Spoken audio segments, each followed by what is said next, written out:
नमस्कार, Bharat express UP में आपका स्वागत है। मैं आपके साथ रोहित पोखरियाल।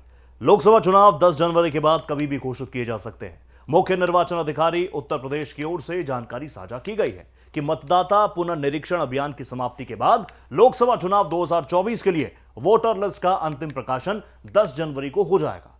उसके बाद जो भी नाम वोटर लिस्ट में जुड़ेंगे वो लोकसभा चुनाव में वोट नहीं दे सकेंगे। उनका वोट देने का अवसर 2.5 साल बाद विधानसभा चुनावों में मिलेगा।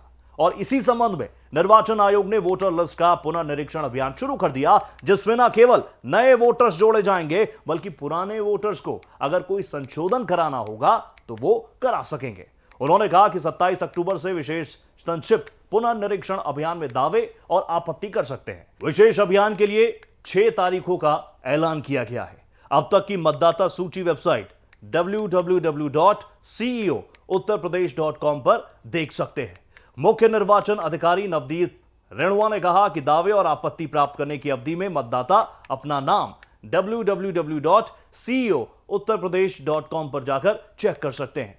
मतदाता सूची में नाम जुड़वाने एवं संशोधन के लिए भारत निर्वाचन आयोग की ओर से जारी ऑनलाइन वेब पोर्टल www.voters.eci.gov.in पर अपने मोबाइल नंबर द्वारा लॉगिन करके प्राप्त कर सकते हैं।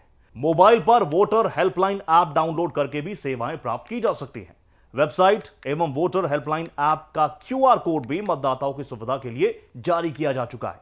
अब तक मतदाता सूची में 15,03,39,879 मतदाता हैं, जिनमें 8,05,15,501 पुरुष मतदाता और 6,98,16,532 महिलाएं हैं।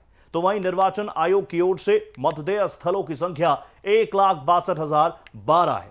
विशेष संक्षिप्त पुनरीक्षण मतदाता सूचियों का हो रहा है, उसके संदर्भ में किया जा रहा है।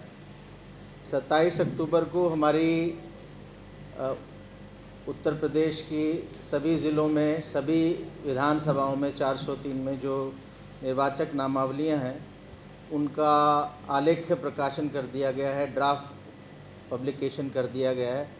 यानी हर भाग की मतदाता सूची की जो वोटर्स की वोटर लिस्ट है उसका प्रकाशन कर दिया गया है। और अब दावे और आपत्तियों का समय शुरू हो गया है और जो 9 दिसंबर तक चलेगा।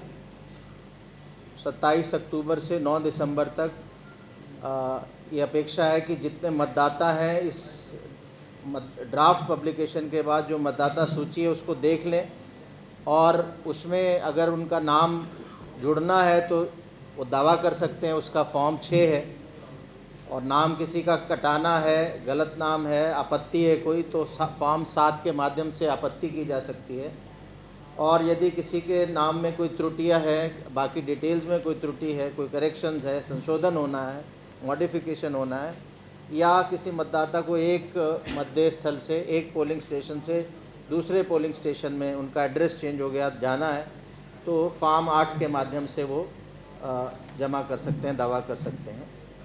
और इस दौरान सारे जो हमारे पोलिंग स्टेशंस हैं, ये मैं ब्रीफली एक बार आंकड़े आप लोगों के सामने प्रस्तुत कर देता हूँ।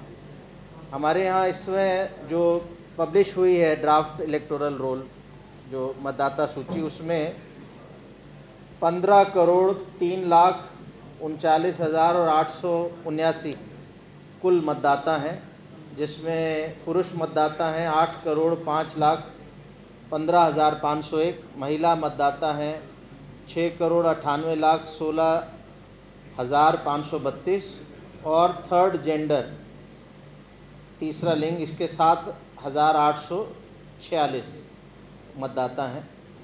और इस तरह से जो जेंडर रेशो बनता है, कुल 100 पुरुष मतदाताओं पे कितनी महिलाएं मतदाता हैं, जो जेंडर रेशो बोलते हैं, वो हमारा इस मतदाता सूची के हिसाब से 867 बन रहा है। जबकि 2011 में जब सेंसस हुआ था उस समय जो जेंडर रेशो था सेंसस में वो 908 था। तो इस हिसाब से अपेक्षा है कि अभी कुछ महिला मतदाताएं संभवतः छूट गई हैं, जिनके लिए इस अभियान के दौरान, इस संक्षिप्त पुनरीक्षण के दौरान प्रयास किया जा रहा है कि उनको भी इससे मतदाता सूची में उनके नाम भी लाए जाएं। इसी प्रकार एक जोर रहता है कि जो नए मतदाता बने हैं, जो बिल्कुल युवा मतदाता हैं, जो 18 साल के 1 जनवरी 2024 को जो 18 साल के होंगे, ऐसे 18 साल वाले 18 प्लस और 19 साल वाले 19 प्लस, इन पे भी विशेष जोर रहता है। और उसमें इस समय जो हमारी मतदाता सूची है प्रकाशित हुई है, उसमें है 4,84,279, जबकि अगर ये परसेंटेज निकाला जाए पॉपुलेशन पे 18-19 साल वाले कितने होंगे तो लगभग 1,11,00,000 के आसपास होते हैं। तो बड़ी संख्या में अपेक्षा है कि युवा मतदाता जो पहली बार वोटर बनेंगे, इस अभियान के दौरान उनके भी फॉर्म भरवा के उनसे वोट उनके बनाए जाएंगे। इस साल ये जो मतदाता सूचियों का निरंतर ये इनमें मॉडिफिकेशन होता है।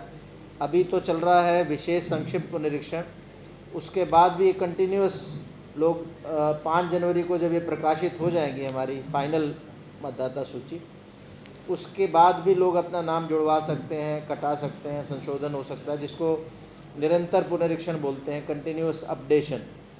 तो इस साल जब 5 जनवरी 2023 को पब्लिश हुई थी फाइनल रोल, उससे लेके 27 अक्टूबर तक लगभग हमारे 18,65,124 नाम कटे थे और जो नए जुड़े थे वो 17,37,523 थे। इसके अलावा जो हमारे यहाँ ओवरसीज़ इलेक्टर्स हैं, जो भारत से बाहर रहते हैं, उनका भी मतदाता सूची में नाम रखने का प्रावधान है। तो इसमें पूरे प्रदेश में 1,122 ऐसे मतदाता हैं जो ओवरसीज़ इलेक्टर्स हैं। और जो पर्सन्स विद डिसेबिलिटीज़ 1,122 और पर्सन्स विद डिसेबिलिटीज़ जो विकलांग हैं, ऐसे मतदाता 10,68,867 हैं जिनका हमारे पास अपने डेटाबेस में रिकॉर्ड है। इसका मतदाता सूची में कोई उल्लेख अलग से नहीं होता, बट उसका रिकॉर्ड रहता है जो प्रिजाइडिंग ऑफिसर्स को लिस्ट के साथ दिया जाता है कि जिस दिन पोलिंग हो तो ध्यान रहे कि कितने मतदाता अलग अलग निशक्ता वाले उस दिन आएंगे, उनके लिए फिर विशेष वहाँ फैसिलिटीज़ रखी जाती है जिससे वो अपना सही से मतदान कर सकें। अभी पोलिंग स्टेशंस का भी रैशनलाइजेशन हुआ था, जिसमें ये था कि 1500 से नीचे ही हम लोग किसी पोलिंग स्टेशन में मतदाता रखते हैं। तो इस रैशनलाइजेशन से हमारे जो फाइनल पोलिंग स्टेशन इस समय प्रदेश में है वो है 1,62,012 और टोटल लोकेशंस जो अलग अलग स्थल हैं, एक लोकेशन में कई पोलिंग स्टेशन हो सकते हैं। तो टोटल जो पोलिंग स्टेशन लोकेशन है पूरे प्रदेश में वो 92,587 हैं। इस वीडियो में फिलहाल इतना ही। उत्तर प्रदेश की तमाम खबरों के लिए देखते रहिए भारत एक्सप्रेस यूपी। नमस्कार।